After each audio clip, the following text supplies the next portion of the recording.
Breaking Points. A story by Doug Beyer. Episode 7 of the Aether Revolt saga. After the disastrous loss of the Aether Hub, the Gatewatch and several of their renegade allies escaped via the newly launched skyship, Heart of Kirin. Jace broke from the rest of the group to help the pirate, Kari Zev, disrupt Consulate defenses from the air. Meanwhile, the crew of Heart of Kirin approaches Giripur's Aether Spire, where Tezzeret's operation nears its endpoint.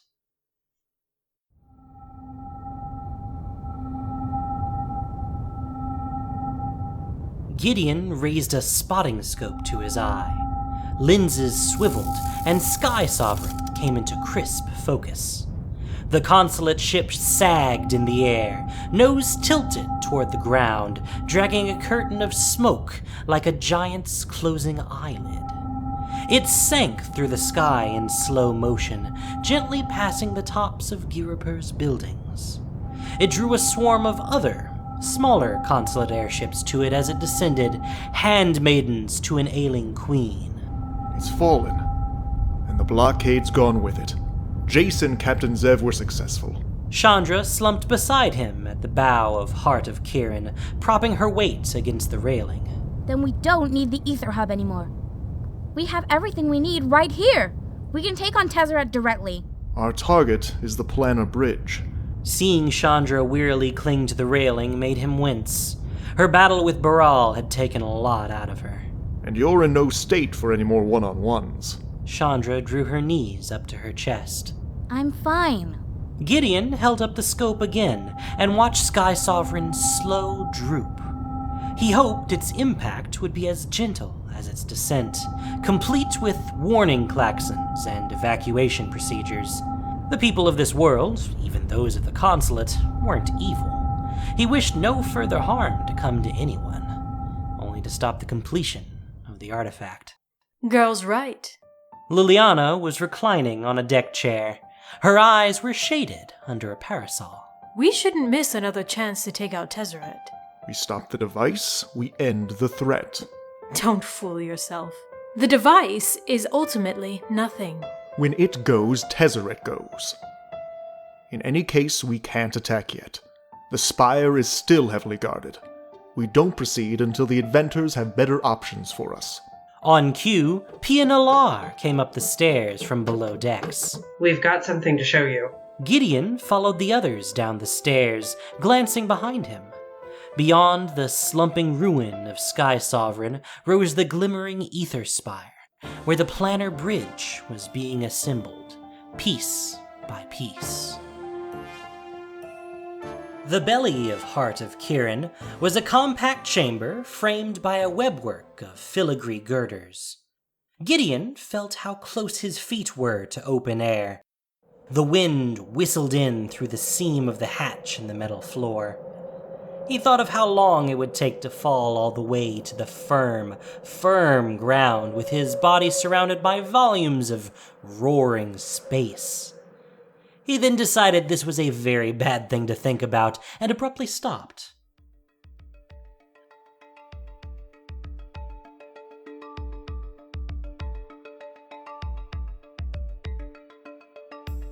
Saheeli and Rashmi stood next to a shape covered by a tarp, as long as a coffin and tapered to a point at one end. Pia stepped forward. With Skysovereign defeated, the blockade is thinned. Within a couple of hours, we should be able to punch Heart of Kirin past the perimeter, giving us a clean shot at the Consulate spire. Once we're in, we think this is the best way to disrupt Tezzeret's plans. She pulled back the tarp. Suspended from the ceiling was a gleaming, sleek, sharp-nosed flying device, as long as Gideon was tall, with a sizable propeller at the rear. Rashmi and Saheeli have designed a specially modified Thopter. Its payload is an etheric disruptor, a device capable of incapacitating the bridge and stopping its operation for good. Saheeli slid open a panel on the top of the device, exposing the complicated equipment inside. It took us every part we had, but it should work. The disruptor will generate a one-time energetic shock that will fry the bridges in a ring. The structure of the planar bridge will look largely intact, but it'll be useless. its central mechanism utterly destroyed. Tezzeret will be left with nothing. Rashmi looked like she was ready to hurl the thopter at Tezzeret with her bare hands. I call it Hope of Girapur. Gideon nodded. Rashmi had been distraught about what had become of all her work in the fair. Now she had channeled all that ingenuity into destroying the monstrosity her work had become, a sleek new innovation that had been specifically engineered to undo her previous one. It looks fast. Fast enough to speed past normal air-based defenses, assuming we can get in close enough to the spire to launch it. There's still a problem. The turret. Our renegade contacts have told us that Consulate artificers have installed a huge ether-powered cannon at the base of the spire, and it has enough precision and range to take out anything that flies, including Hope of Girapur, or Heart of Kirin. Can we cut the supply lines? Deprive them of ether again? They'll be expecting that. We're seeing patrols all along the main supply lines. This turret, does it have living operators? Gideon wheeled on Liliana, grated by the way she specified living. We don't harm anyone we don't have to, Liliana. I want every option explored.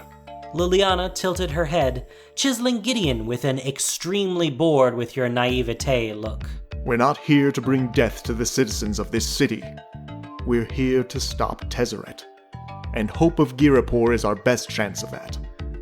But unless we can disable that turret, we'll be shot down before we get anywhere close. I might have a way to take it out, but I'll need support. A ground team. I'm coming with you, Mom. Gideon thought about who would be left aboard and their capabilities if Shandra left. He shook his head. We'll need your fire up here on the ship, Shandra. We'll be facing a swarm of aerial attackers as we circle in, and we need to keep the path clear for Hope. I was thinking of Nissa, actually. Someone who can help zero in on the ether lines. Pia patted Chandra's hand gently. Shandra made fists. I need to be there to make sure you're safe.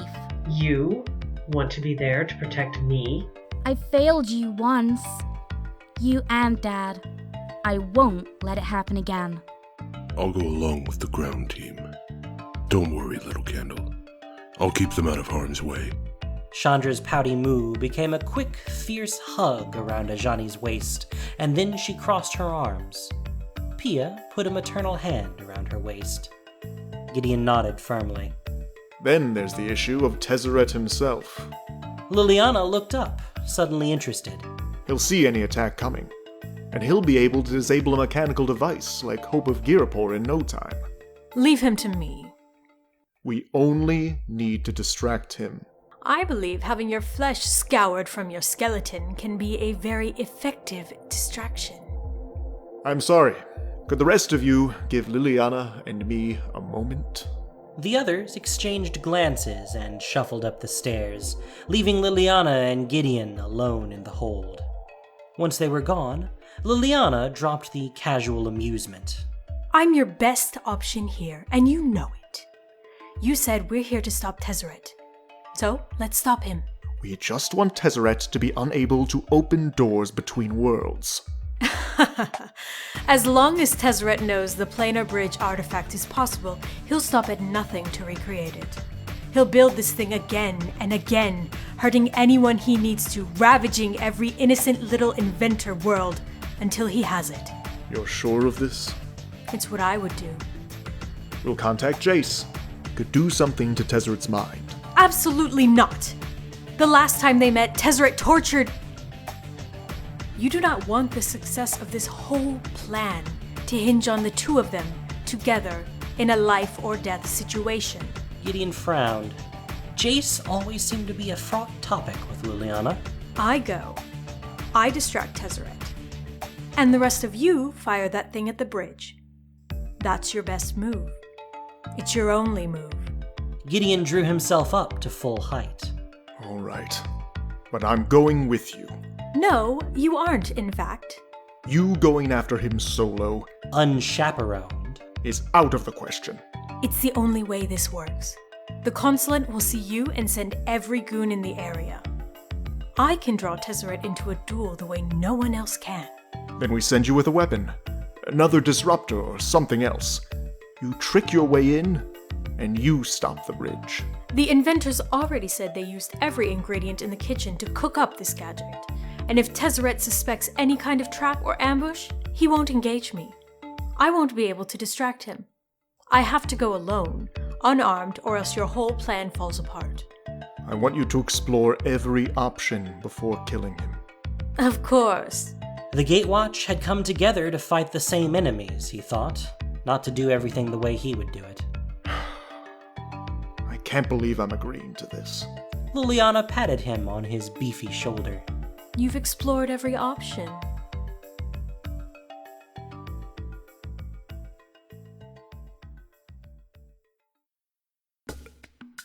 It had been almost 2 hours since Heart of Kirin dropped them on the surface. Pia knew the names of the street markers in this part of the city, but she could barely recognize these streets now that they were full of Consulate forces. Nissa's eyes could perceive the shape of the ether lines, though, and Ajani's nose warned when they were too near soldiers. Their small party sidled along side streets and alleyways, avoiding Consulate threats. In the distance, a beam of energy lanced into the sky, sizzling a renegade whirler. They couldn't see the turret from their vantage point, but they had seen how its beams disintegrated everything it targeted. It left renegade pilots to bail out of the broken airships and turned thopters into dissipating stains of ether and smoke. The turret was their target. But first, they had to meet with a renegade contact. As they skulked between two Consulate foundries, a squirrel-sized automaton poked its head out of a window above them. It skittered along the bricks toward them, halted, and tilted its coppery flourish of a head. And it sped away along the wall and around a corner. Ma'am? Pia nodded, and they followed. They tracked it to the back gate of a Consulate complex and paused by a door. In here. Ma'am, that building is directly on the main ether line. Ajani sniffed at the door, once and then a second time to be sure, and then visibly calmed. Grandmother. Pia knocked, and Ovia Pashiri opened the door. She beamed at the three of them. Is the package ready? Mrs. Pashiri welcomed them into the building as the little automaton hopped onto her shoulder.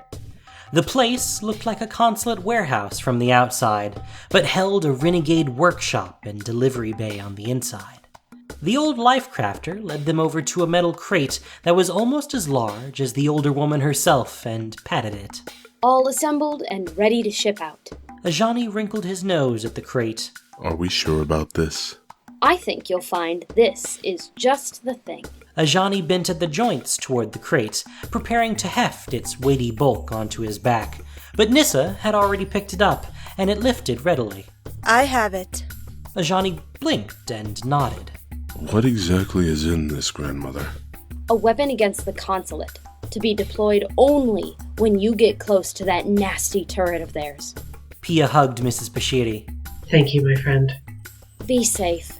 They walked back out the door, only to find the street was now filled with renegade inventors, armed to the teeth with ether-powered devices. They stood in formation, looking at Pia, ready for orders. Oh, and I contacted a few friends.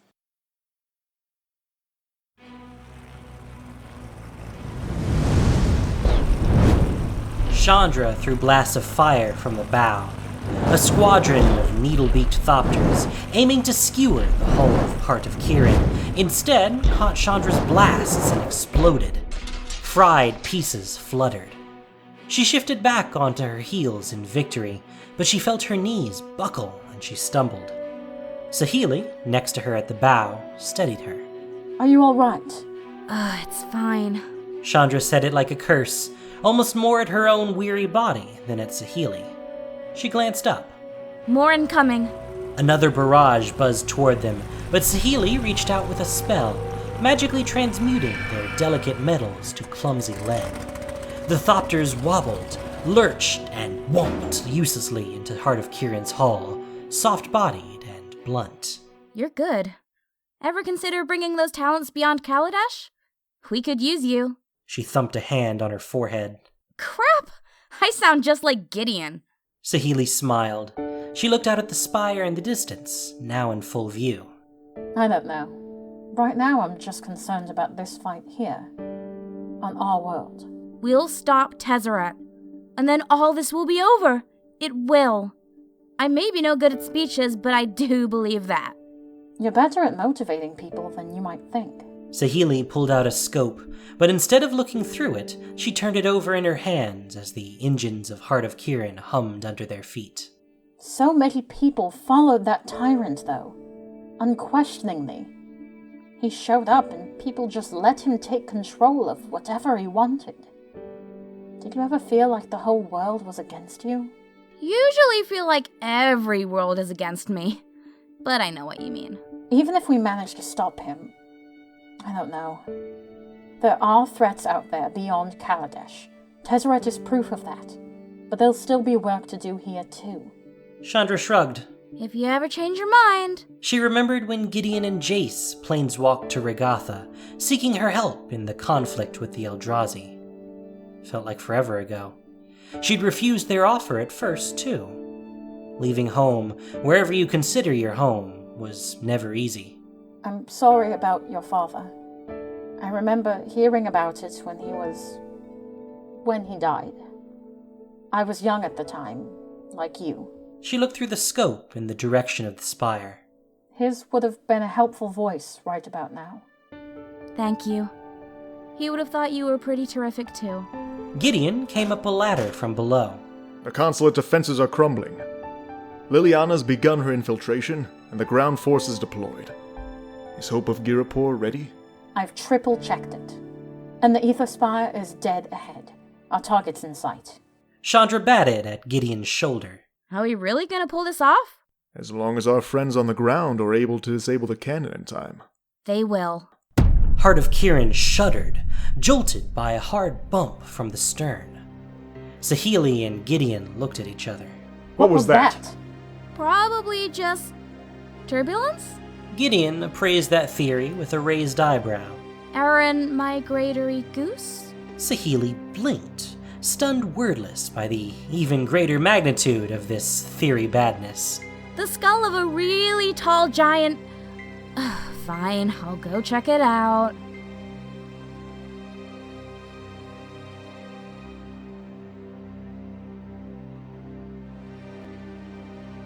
The turret was surrounded.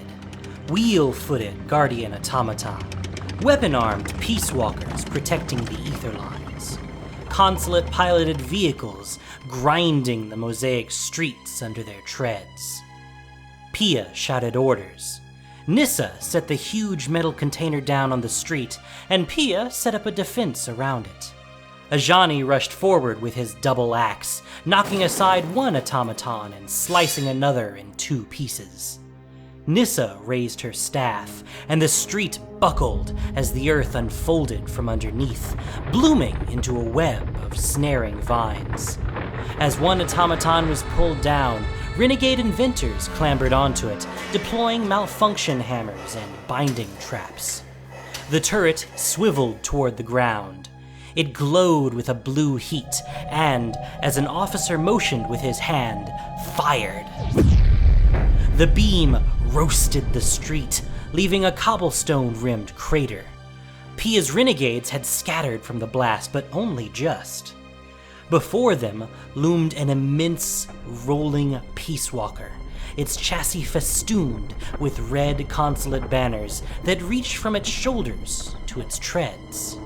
It stood between them and the base of the turret, rotating at the waist to scan for enemies.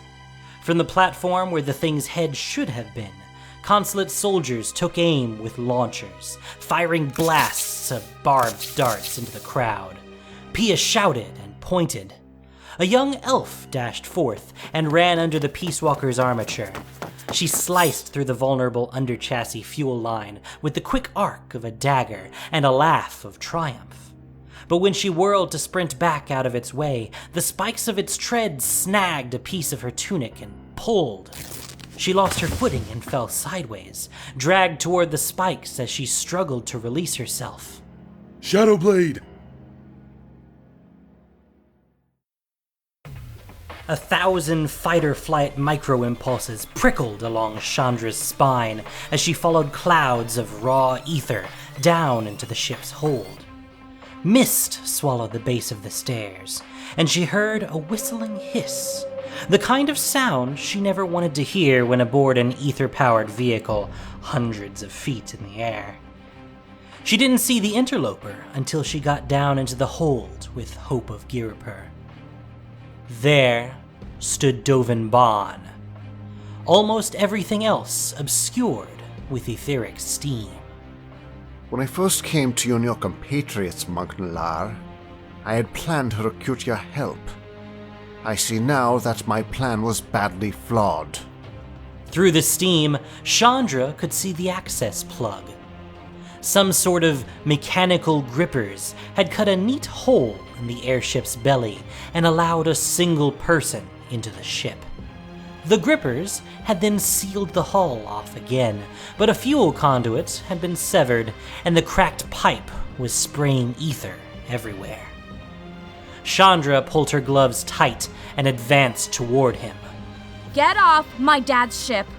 Dovin held up a pair of pliers. Gently held in the thin jaws of the pliers was a piece of torn metal, a tiny filigree cage that housed a compact, powerful module. It was from the etheric disruptor, the crucial piece of Hope of Giripur. And just as Shandra recognized it, Dovin crushed it. No! My error is now remedied, and I've identified the flaw in your plan. A single, unique, easily destroyed mechanism that is key to your entire operation. It wasn't just the core of the disruptor. Through the shroud of ether, she could see that Hope of Giripur's guts were spilled out everywhere. Shandra clothed herself in fire and rushed at Dovin.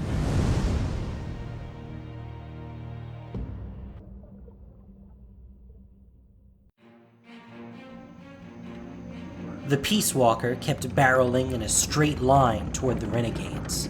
Shadowblade must have cut a steering line rather than the power.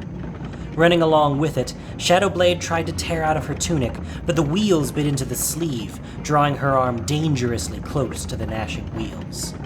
Ajani roared and ran for the elf, axe first. He slapped away a barrage of Consulate projectiles with the axe head, and in a continuation of the motion, slashed the Peace Walker's treads to free Shadowblade. White cat! Thank you. Ah! Her tunic had come free, but the grinding mechanisms of the vehicle's underbelly still rolled over them, gear teeth threatening to rip at their flesh like knives. Ajani used his body to huddle over her. They tensed, awaiting the crushing weight as darkness swept over them. And then there was light. Metal screamed as the Peace Walker wrenched and tilted sideways, one tread grinding and sparking against the street, the other spinning freely in the air. Nissa stood under the chassis, her arms holding up the great mechanical beast, a tangle of sinew-like vines twisting around her body and buttressing her strength against the ground.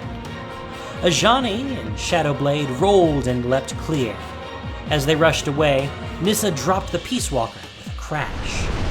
Mechanisms groaned, gears fused and sparked, and the Peace Walker took a lurching left and careened into a building. Bring the package! With the Peace Walker out of the way, they had a brief, clear line of sight to the base of the turret, but it also had a clear line of sight to them. While the cannon turned to aim down at them, inventors hurried forward with the container and dropped it right by the base of the turret, the business end of which now glowed with charged ether. Release! The inventors yanked on the container's release clasps. Locks clicked open and seams parted, releasing, at first, only a strange chorus of snorting, snorfling, and the scrabbling of sets of tiny claws. The turret's charger mechanism revved and sang with energy. The focal end crackled with air-boiling heat. Renegade inventors scattered as the beam prepared to fire. the locks disengaged, and the container's sides fell open. Gremlins poured out by the dozen. They instantly flooded into the street, pointing their snouts toward the turret. Fire! Yelled the turret officer, but it was too late. Gremlins swarmed up the struts, sizzling its metal with their acidic drool. The cannon fired, blasting a smoking hole in the street. But meanwhile, gremlins clawed open filigree pipes and ether tanks, gorging on the turret's rich stores of ether. Soldiers tried to fend them off with dart throwers and unsheathed weapons, but their strategy quickly turned to locating all available exits. The whole operation became a gremlin feast. Torn open and drained, the turrets went dark and the cannons sagged, etherless and useless. Renegades cheered. Pia smirked, nodding at her ground team. That's our part. She looked up at the sky. Now everything depends on Hope of Girapur.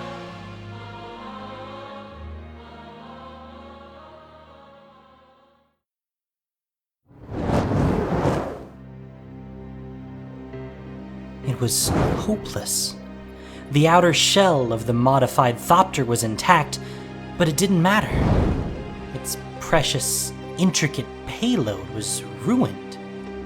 Shandra hurled blasts of fire past Hope, trying to push the interloper Dovin to retreat further back into the hold, but she could barely see in the misty chamber.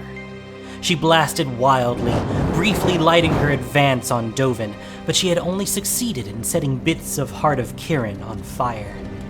Dovin had evaded her every spell. This airship has lost significant fuel supplies. For your safety, I would advise to land the ship soon. Shandra couldn't hit something she couldn't see. She angrily slipped on her goggles, only to see Dovin in the act of giving a slight bow. At that time, the crew should commence proper evacuation protocols.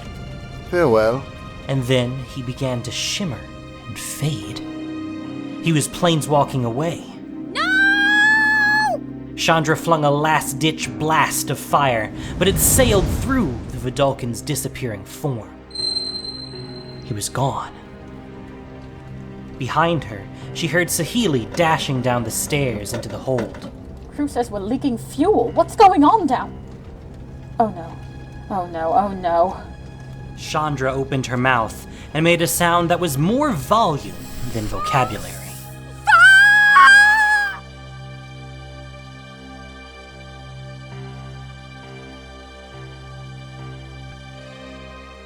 Gideon followed the others down into the hold. He took inventory. The chassis of Hope of Girapur was torn open like a carcass. Pieces of the disruptor were strewn around the ship's hold like pecked-over internal organs. Saheeli had hastily welded Heart of Kirin's ether line, but the pipes still hissed at the joints. The whole airship rumbled and rattled, and altitude bells sounded shrill warnings. Shandra clanged on the Thopter with her knuckles. So, can we still launch it? It'll probably fly, but what's the point? Without the disruptor, it's just an empty shell. Maybe we should just ram the bridge. No good. Dovin's wrecked the fuel system. Heart of Kirin is fading fast. We can get in range, but not at speed. It's the Thopter or nothing. But it can't detonate now. Eyes were turning to Gideon. He took a breath, trying and failing to think of a way to protect all these people from the sad truth. We need to call it off. We have to think of something else. Liliana's still down there. So's my mother! And Nissa! And Ajani! The rest of the renegades! Our friends and our family are counting on us. We're not going to get another chance. Gideon crossed his arms and looked at the ceiling. He wished he could scoop up everyone on this world onto this ship, and then reach his arms around the whole thing, wrap all the soft people in an impenetrable hug. Everyone in his life always seemed to get into situations proving how fragile they were. Shandra ran her hands along the smooth Thopter chassis. I have a bad idea. She glanced at Gideon, and then tipped her head inside the Thopter's hatch. What are you even... No. What? No, Shandra, absolutely not. It could work. She popped her head back out from the chassis. She had that little Shandra half grin on her face. But she was shaking. From close range, I could be the disruptor.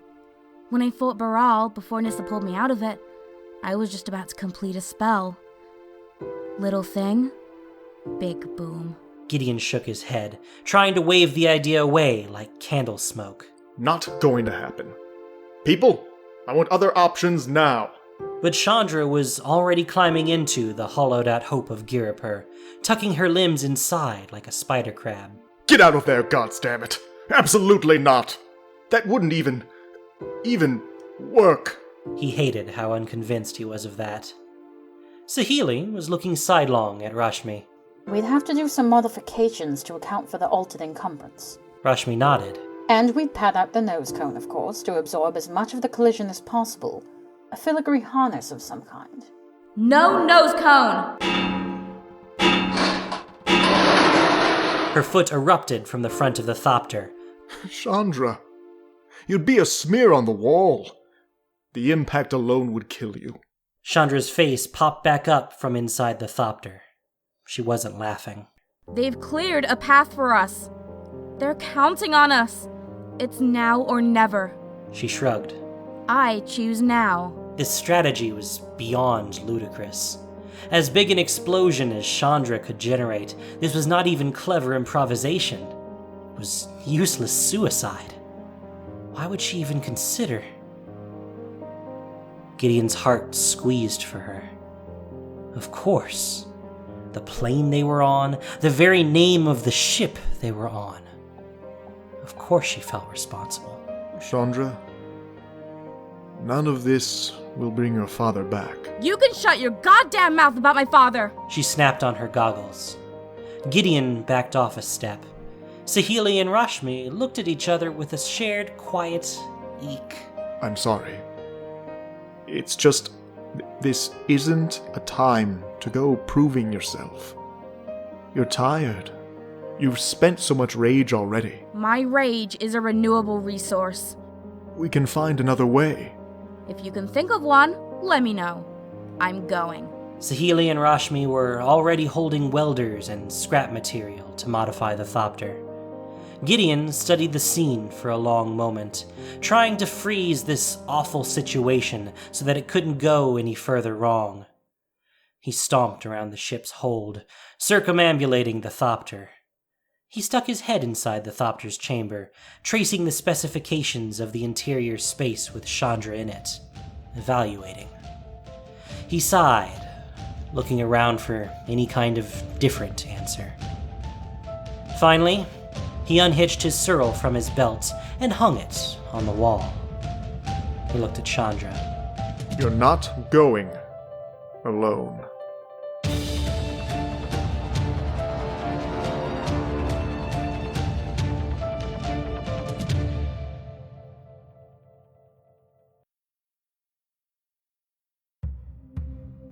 Thank you for listening to this production of Voice of All.